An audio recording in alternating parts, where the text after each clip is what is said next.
Hello there. Hi again to Dr. English YouTube channel. This is Dr. Moafi, and I've been teaching English for many years now. Well, today's lesson is about past perfect tense.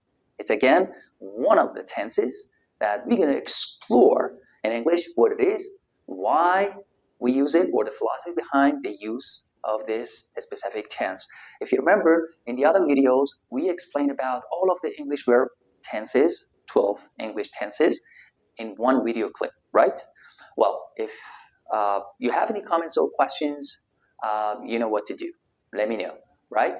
But today we're going to focus on past perfect tense. Past perfect tense. It consists of had plus PP, past participle, the PP form of the verb. Past participle. Had plus past participle, or PP, right? It's very common to call it PP, past participle. Everybody knows it. So, past perfect tense. First of all, past, it belongs to the past. It's an action that happened in the past, okay? It's not the present tense. It's not a future tense. It's a past tense, right? And why perfect? Well, whenever in English we talk about or we focus on the completion, we emphasize and stress the completion of an action, we use perfect tenses, this aspect of the verb, right? So past perfect tense. Okay, why do we use past perfect tense in the first place? Well, if you have two actions, for example here, being present somewhere, attending somewhere, and coming, students' presence, and the teacher's coming or arrival, right? We have two actions.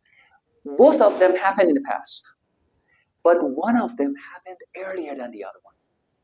Happened earlier than the other one, right? So the first action in English is expressed through past perfect tense. And the second action is expressed through simple past tense.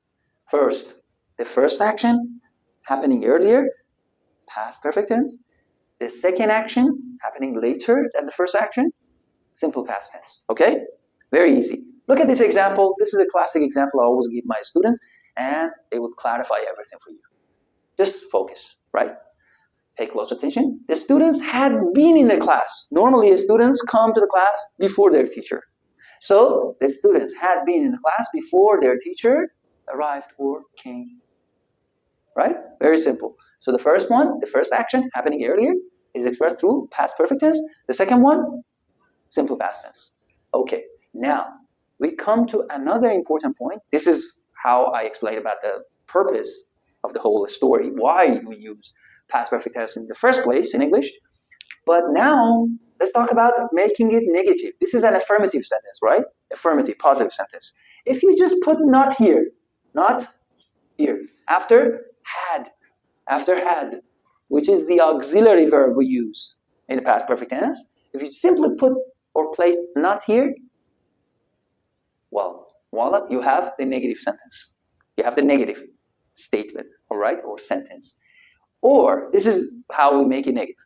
If you put this had and place it here, you make a question.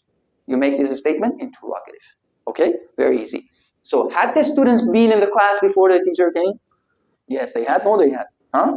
These are the possible short answers. All right. Thank you very much for watching. And if you enjoyed this video, give us a thumbs up.